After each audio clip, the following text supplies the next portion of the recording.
Harry's wife, off his royal tits. What fresh madness might this be if it involves the Prince of Ginger Bollocks off his tits?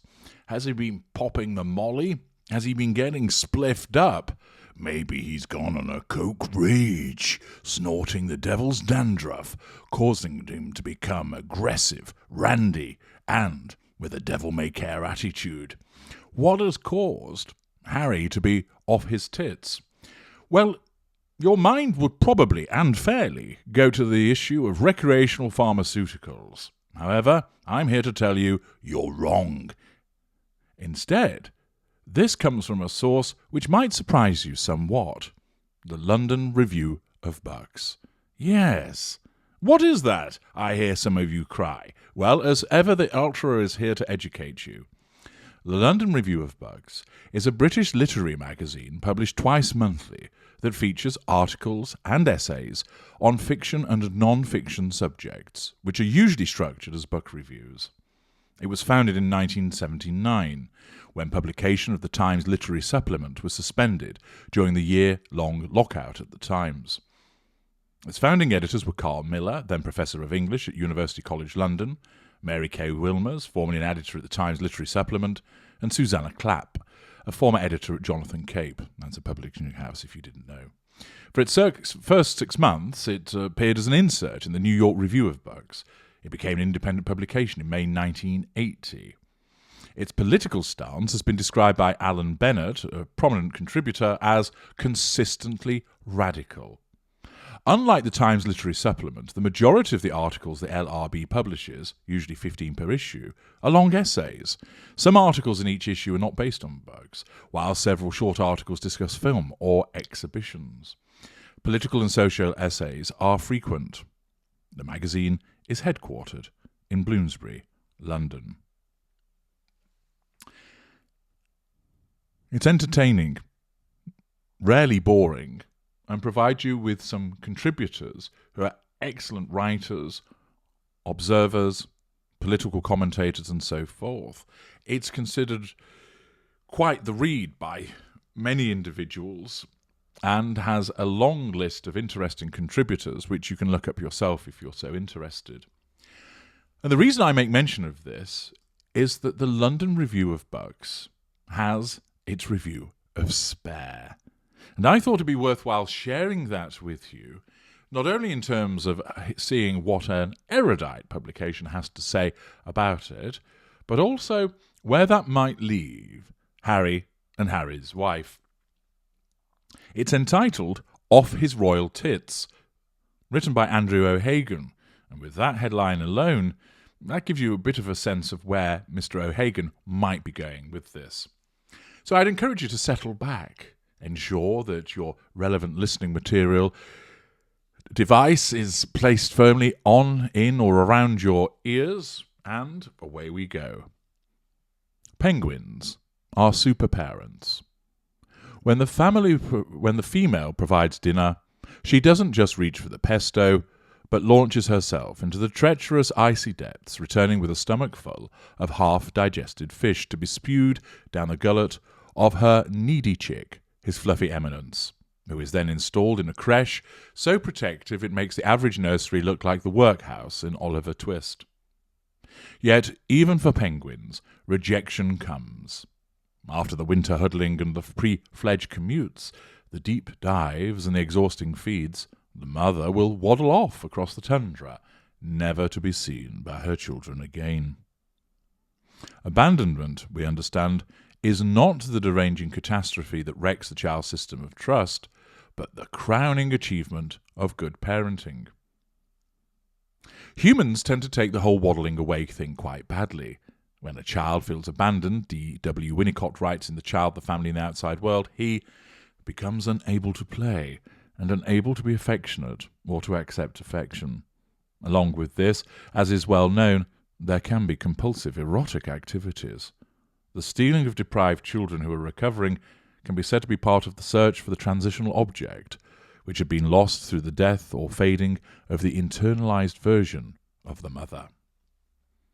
We can't be sure of the effect of the lost mother on the king penguin, but we can be in no doubt that it matters greatly to England's royal family.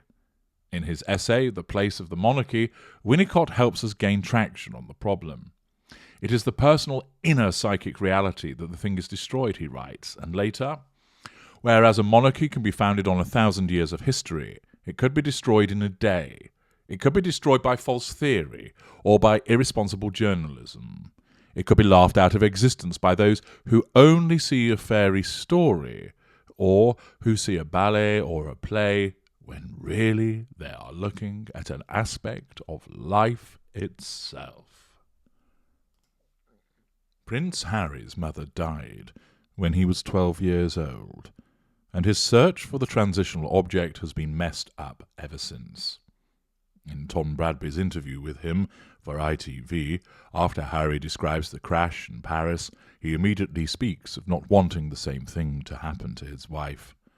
Shooting, shooting, shooting is the way this ex-soldier describes the actions of the paparazzi that night. He has always believed that Diana was murdered by careless journalists pursuing her for personal profit, and he wants to get rid of these Death Eaters before they get anywhere near his wife and children. Journalism for him is a profession opposed to truth. This seems so obvious to him that it acts as a gateway drug to everything else he believes. The art of biography appears to the prince to be a pane of clear glass through which the truth will finally be revealed to the reader. So here it comes. The Corrections by Harry Windsor, a postmodern social novel in which the author will confront the twisted evils that harass civilization and be a living antidote to the poison spread by the Daily Mail. It is an impressive scheme of outrage.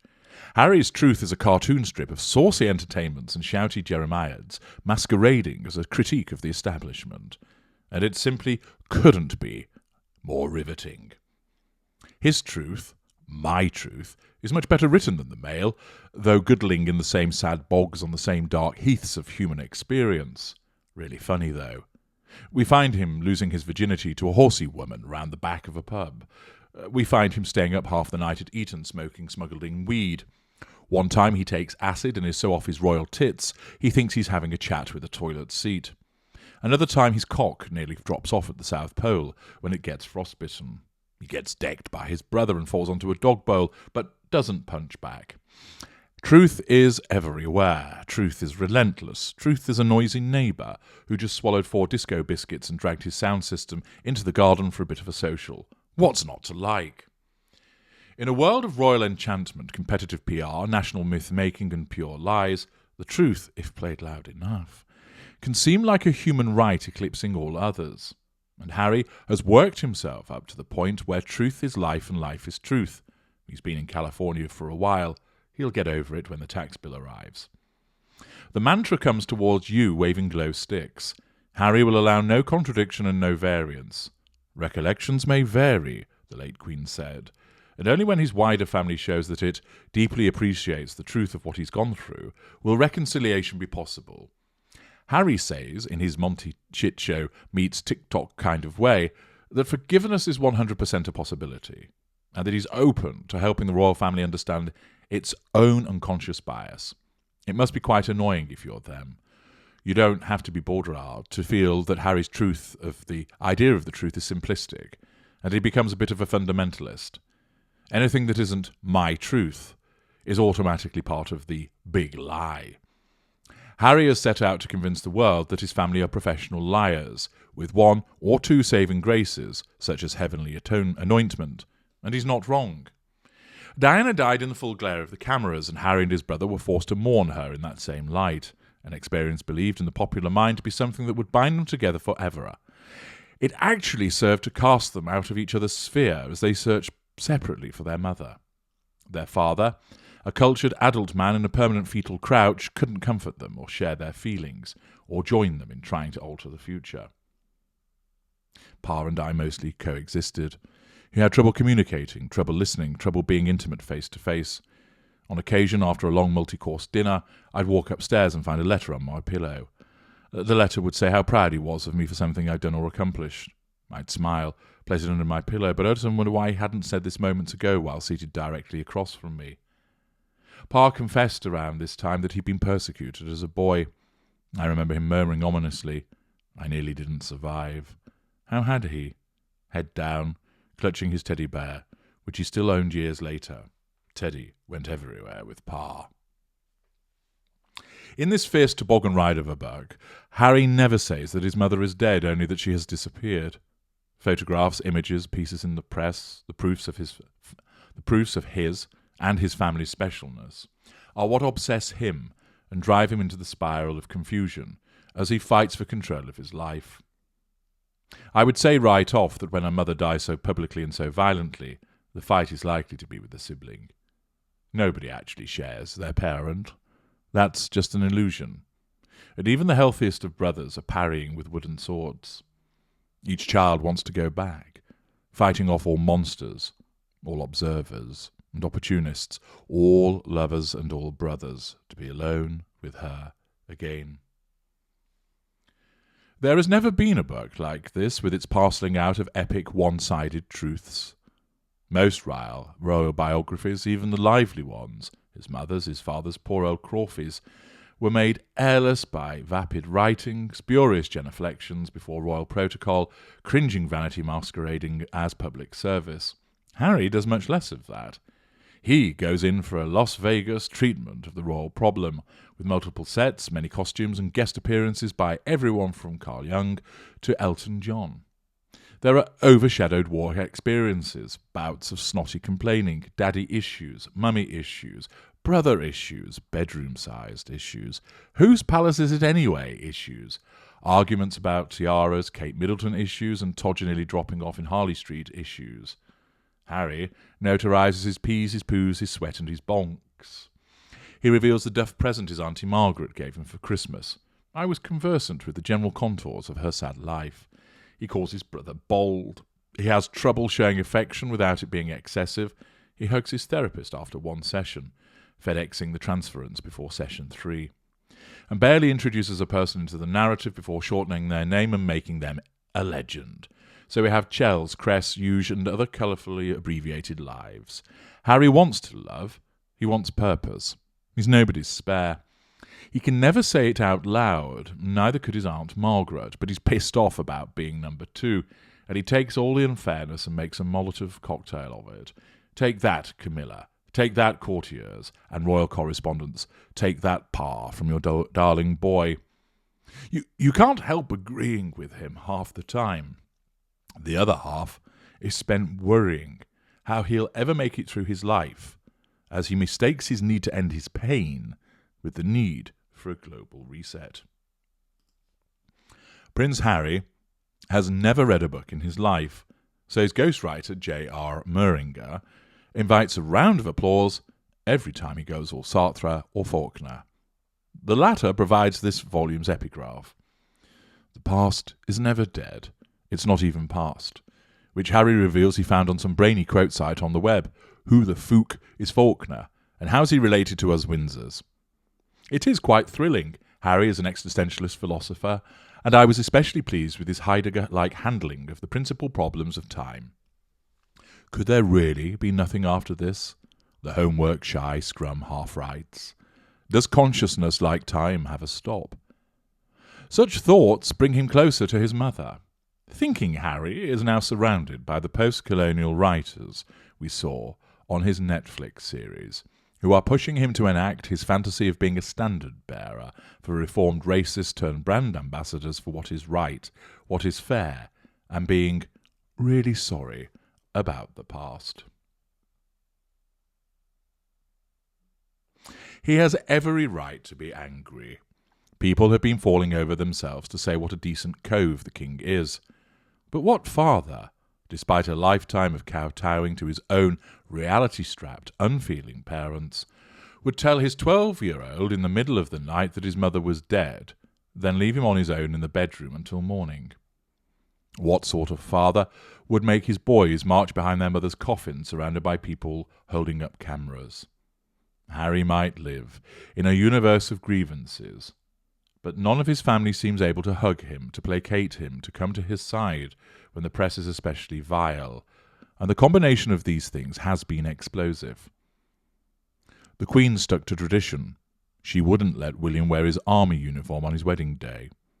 When Harry told her, alone by the tailgate of a Range Rover on the Sandringham estate, that he intended to marry Harry's wife, she dubiously gave her assent, but didn't embrace him or shake his hand, and I think this gives you the measure of the family. He had to beg her to let him keep his beard for his wedding, though this was a break with tradition. William disapproved in a way that makes you worry how he's going to make it through his life. Standing before his mother's flag-draped coffin, the photogenic young stoic asked himself a question. Is Mummy a patriot? What does Mummy really think of Britain? Has anyone bothered to ask her? When will I be able to ask her myself? We have waited for a royal person who could ask such questions. He tells us he cares less than nothing for his ancestors. Even he wouldn't say so, but he has a republican's heart. He's still trying to prove himself before the world, wielding the wooden sword, being patriotic, sticking up for the Queen and his mother country. But the truths unfurled in his book can only reveal the spurious nature of these things. The royal family's complicity with the press is not temporary, and it is not accidental. It means there can be no family, only pairs or individuals coiled around courtiers. To think of it as a family is to ignore the poison that courses through the whole thing. Harry wants them to be angrier at the press, to stand up for him and Harry's wife against it, but he fails to see that his needs and his wife's make his brother and his father dislike him. And so British journalism is left to embody all his feelings of being hunted and isolated, giving the press a force it would not otherwise have had. Harry must be the only person who feels the urge to take Rebecca Brooks seriously. Just don't read it, his father says, and this is taken as a form of negligence. But in fact, it's the only sensible thing Charles says. The press is only as powerful as Harry allows it to be. It's his monster, and he gives it oxygen. A lot of what he says about being the spare makes him seem petty. His brother always gets the better deal, why he is under-regarded and invited last on the list. But why would he want it any other way? There's a having your cake and eating it problem. He wants the privilege, the security, the tradition, the whole jamboree, but he also wants the privacy, the ordinariness. There's an unresolved childishness at play here. He wants to be drinking Smirnoff Ice with his mates, going on the tube, taking coke, snogging his girlfriend in Soho House. But he also wants the other stuff, the life of the royal, the titles for the kids, and his need for all that threatens to drag his more serious concerns into the shallows. When he was about to introduce Harry's wife to his dad, he asked her to wear her hair down, because Pa likes it when women wear their hair down. She should also avoid wearing too much makeup, because Pa didn't approve of women who wear a lot. If you're Harry, it takes genius to be ordinary, and he's only halfway there, still agitating for approval. In his account of the years of his trauma, he mentions nothing about what was actually happening in Britain, noticing not one thing about the conditions in which people live. The book makes it clear that Harry has been treated badly, but it also makes clear he thinks about nothing else. It would displease the prince to think so, but his book's main contribution to the jollity of nations is journalistic. His truths won't change the royal family, and they won't bring media fairness. They will fill the papers, though, for a few months, and will add brilliant detail to an already very baroque picture. British journalism should give him an award for services to the industry in a difficult year. I wish his truth-telling would upset the apple cart, and I applaud him and Harry's wife for calling out the institution. But their problem is that it can't be mended by minor fixes. Tough call. In the meantime, thanks to him, we know that Camilla is a leaker. We know that Harry wanted to leave school and work in a fondue hut in the ski resort at Lecam Arlberg. We know that his father laughed at the wrong bits while watching an Eton production of Much Ado About Nothing. We learn that William had bad breath on his wedding day. We know that the theme of the party, where Harry wore a Nazi uniform, was natives and colonials. It doesn't seem to occur to Harry, by the way, that ordinary people, the one he plays with becoming, don't go to parties like that. His brother, he claims, said his outfit was fine, But then when William's own recent birthday party had been themed out of Africa, I mean, what the actual fuck? They are a million miles away from the world they wish to join, and sorry doesn't cover it. His other gifts to journalism and to Tom Bradby and Anderson Cooper, who interviewed him on 60 Minutes, are that he asked to see photographs of his dying mother taken on the night she died, and that he later drove through the tunnel at the same speed, wanting to understand the disgraceful carnival atmosphere. The British press made him ready for war. Murdoch's politics were just to the right of the Taliban's, and Harry went to Afghanistan, filled with choking rage, always a good precursor to battle. It's good to see how much he dislikes Murdoch, but you have to worry for the young man who went to war feeling like that, and later in his book feels the need to say that he killed 25 members of the Taliban. All this from someone who has spent his adult life under Holbrook, railing against press intrusion and expressing anguish about the security of his family. He seems not to know that when it comes to Afghanistan, he is writing about what millions of people feel to be an unjust holy war, and it was insane of Muringer not to tell him so. Oh, Harry, I thought, and I wrote it several times in the margin of his often brilliant book, you don't have to be damaged to be crass, but it hurts you more if you are. Harry's life in the public eye has been one long panic attack, yet his plans to free himself are tangled up with a wish to be equal to the people he grew up with. He wants privilege, but he doesn't want to play the game. He wants freedom, with none of the rules. Even as a royal author, he wants to be different. If you like reading pure bollocks, then royal biographies are just your thing. He wishes to enlarge the self, but nobody in the army ever did well out of wanting more selfhood. The idea is to submit yourself to the company. Royals calm themselves, with a similar sense of mission. He wants to improve. But the question posed by his book is how he might honestly locate himself. It may be that he is still on the tundra, looking for the mother who is hiding, his word, and whose disappearance has never really been resolved. Even now, he has children of his own. He will always be triggered by careless paparazzi shooting, and courtiers gossiping, and family members serving themselves. But his book, Between the Lines, shows the core of his despair. Harry remembers his mother's scent. He took a bottle of her perfume to therapy, and smelling it, begins to remember her, and perhaps sees a way out of the tunnel he's stuck in. Diana's perfume was called First. Not second, not third, not apprentice, and not spare. First. Harry's feelings of inferiority, his own faults, his own jealousy, will one day be the materials of his recovery. Meanwhile, he is stuck in the glare of public relations, an amazing projection of the truth. There you have it from London Review of Books, the review of Spare. Detailed, interesting, kind, ultimately one would suggest, though of course it picks up on the various contradictions in Harry's behaviour. What would Harry make of this? Well, assuming he knows what London Review of Books is, and that he'd be bothered to read it, I doubt that he'd understand much of it. He would be pleased with the bits where it calls his book brilliant, but much of the analysis of his character, which is much of what this review does, would probably pass him by. Harry's wife would be irritated because she barely gets a mention, and therefore she essentially would have very little interest in this detailed review of Spare. She would poo-poo it, move on to other matters, probably file it under TLDR. I'm H.G. Tudor. Thank you for listening.